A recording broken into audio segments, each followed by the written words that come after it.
اهلا اهلا. لو عندك حبة ورق خاص كده صابحين، ما تيجي نعمل اكلة كده على قد اليوم الواحد، مسكرة وزي العسل، مع حبة كوسة كده وقرنين شطة قشطة كده قشطة.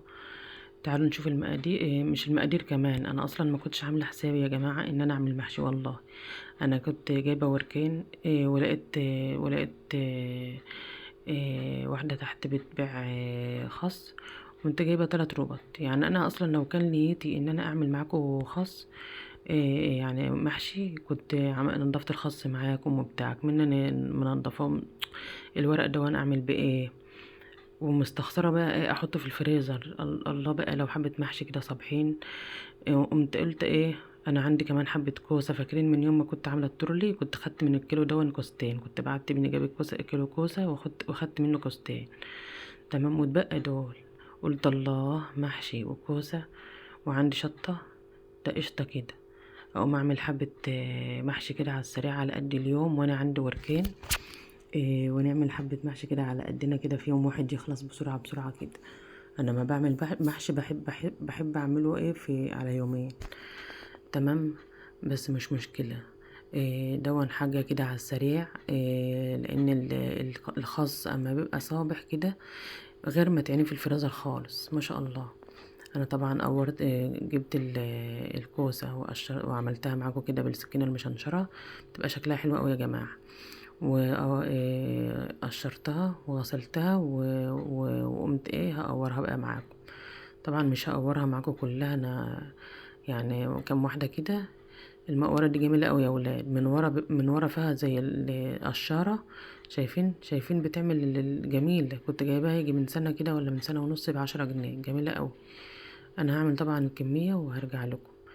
اهو انا خلصت كده الكوسة. تقوير انا يا جماعة، التقوير ده خسارة. شايفين جميلة. التقوير ده خسارة يا جماعة، اوعوا ترموه. اوعوا ترموه، حتى ما تحطوش تحت ارضية في ارضية الحل، ما هو كده بره هيترمى. لو هتاكليه ماشي. ده بيتعمل منه احلى شوربة. هنبقى نعملها مع بعض، هيتسلق وهيتحط عليك لو في كريمة ولا حاجة او حليب، بتبقى جميلة قوي. طبعا بشرت بصلتين على مع زيت وسمنة. بحب اقطع في قرن شطة كده حامي في البصل نفسها يدبل، واقوم نازلة ايه بالطماطم. هنزل طبعا بالطماطم المعصورة ومتصفية. حاجات كده على السريع كده جميل، بس جميلة والله، طلعت أكلة زي السكر. يعني مش لازم يبقى عندنا كرنب وهيصة وبتنجان لا، مش لازم. كان عندي طبق كده صغير فيه جاي 4 معالق صلصة كده، حطيته عشان يعزز اللون. وطبعا رشة وطبعا الملح على قد الرز كله، وكمون وكزبرة وملح ورشة سكر علشان الطماطم والحموضة بتاعتها. طب يا جماعة، هنسيب بقى رشة سكر، هنسيب بقى الحاجات دي الحلوة دي تتسبك تسبيكة حلوة كده. وبعدين وانا طبعا في الوقت اللي الطماطم فيه بتتسبك، انا كنت كنت خلاص الرز كنت غسلته، يعني نقيته وغسلته، ما بنقعهوش، بنقيه واغسله واسيبه يتصفى عبال ما الطماطم تتسبك، واقوم نازله بالرز زي ما انتم شايفين كده. انا يا جماعه ما بحبش احط الخضره وانا بعمل الصلصه، هموتها ليه؟ الخضرة لو اتحطت في قلب الصلصة وهي بتتسبك كده، هتموت الخضرة وفايدتها هتروح وهتغمق ومش هيبقى لها لا ريحة ولا لون. تمام يا جماعة، انا بعمل كده، بقوم حاطة الرز في الصلصة وبحب اقلبه يجي دقيقتين 3 كده، يتشرب الرز اللي يتشرب المية اللي في قلب الصلصة واللي نازلة من الرز. تمام، لان عشان اما اجي احشي ايدي ما تقعدش تسقط كده صلصة والواحد يتضايق. لا، شربي الرز كده بالمية والسوائل اللي فيه دقيقتين كده وخلاص، على نار هادية واطفي عليها. بعد ما بطفي عليها بقوم نازلة بالخضرة. انا كده طفيت عليها. ماشي يا جماعة، الوقت اللي بنزل بالخضرة اهو، طفيت على الرز خلاص. ماشي، بتلاقي بقى ريحة يا سلام بقى، حتى لو الخلطة مش سخنة أوي كده برضو، يعني لو الخلطة باردة. باردة يعني نص نص كده. واحط بقى الخضرة، احسن كمان من اللي انا عملته ده. بس انا كنت مستعجله. بقول لكم انا بدأها كده من الصبح كده وعلى طول على طول. بس الحمد لله. ربنا عني يعني، وخلصت الحمد لله. طبعا كده خلاص. هروح بقى احشي. فاكرين يوم السبانخ لما قلت لكم بعين العيدان وفي الفريزر واليوم المحشي؟ انا بقى هي دون كيس طلعته، شوفوا خضرة ازاي وجميله. الوقت بحب اقطع برضه قرن شطه تحت وطماطمتين كده شرايح. تمام يا جماعه.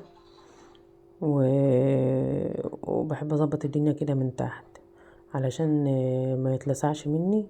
والكلام ده بيدي طعم وبينزل ميه تحت يعني، وبيحافظ على المحشي من ان هو يتلسع منك. هحشي بقى القرن شطه الاول، وهحشي الكوسه تحت.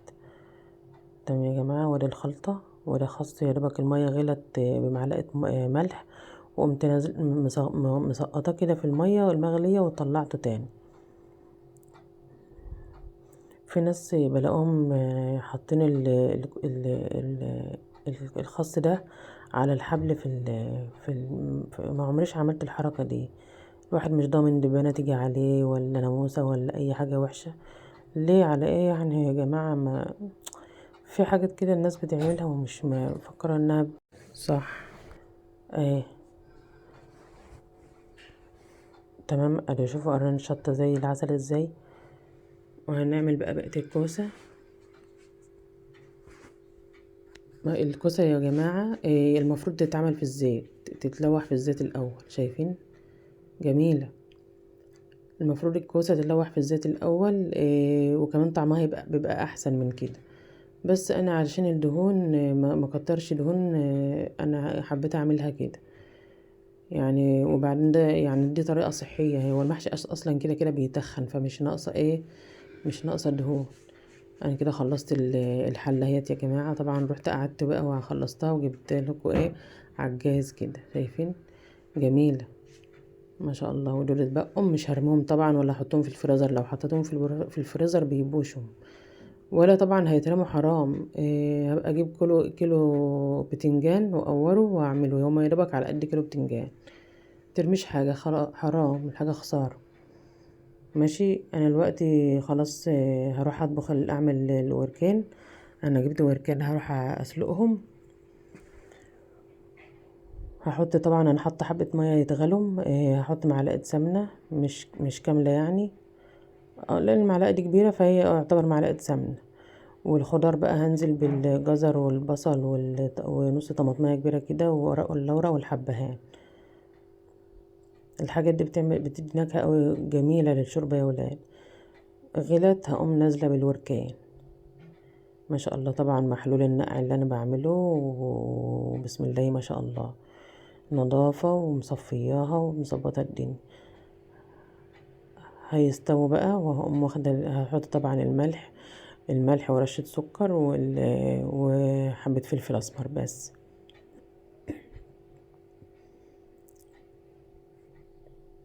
ما شاء الله. خليكي مرتبة كده وما تزحميش الدنيا كده والدنيا تبقى مكركبة من حواليك. اول باول كده رتبي ووضبي نفسك كده وشوفي انت ما تزحميش الدنيا كده حواليك. صفيت طبعا الشوربه بعد. شايفين؟ بقت زي العسل، جميله. حبه شوربه والله عسل. صفيتها وقمت بقى هسقي الحله الجميله دي.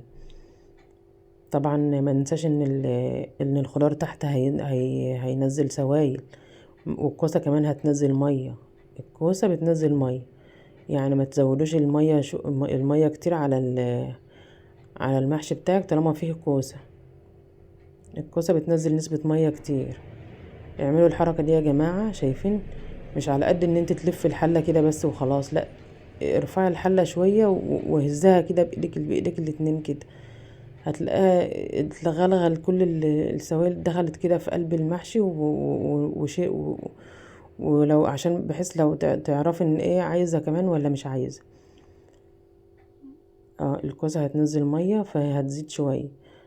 هنروح بقى نحطه على النار يستوى ونيجي نقدم هنقدم الاكل معاكم. صلوا على النبي يا جماعه. احنا كده خلاص الحله استوت وجبنا الحله اهيت وما شاء الله. مش لازم نعمل الحركة بقى اللي الناس كلها بتعملها، نقلب الحلة كده على الصينية ليه، هي النتيجة هتبقى واحدة. ما هي يعني ليه اجازف وممكن تقع مني وتعبي كله يروح على الفاضي ليه؟ شايفين الحلة نظيفة ما فيهاش الا قرنين الشطة، هنزلهم برضو معاكم عشان بس تعرفوا ان هما يعني ما راحوش او اتحرقوا وكده، لا. شايفين؟ بسم الله ما شاء الله. ظبطي بقى انت الطبق كده.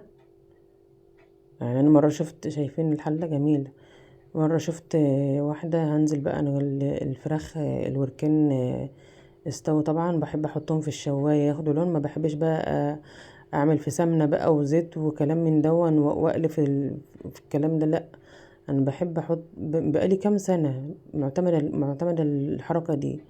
بقوم لما الفرخة تستوى بقوم حطها تحت الشواية من غير لا سمنة ولا زيت ولا اي حاجة. ولو كنتم وصلتم لحد هنا من الفيديو، تعالوا بقى اتغدوا معانا الاول طبعا. بألف هنا وشفا. واتمنى ان انتوا تشتركوا في القناة، والسلام عليكم ورحمة الله وبركاته.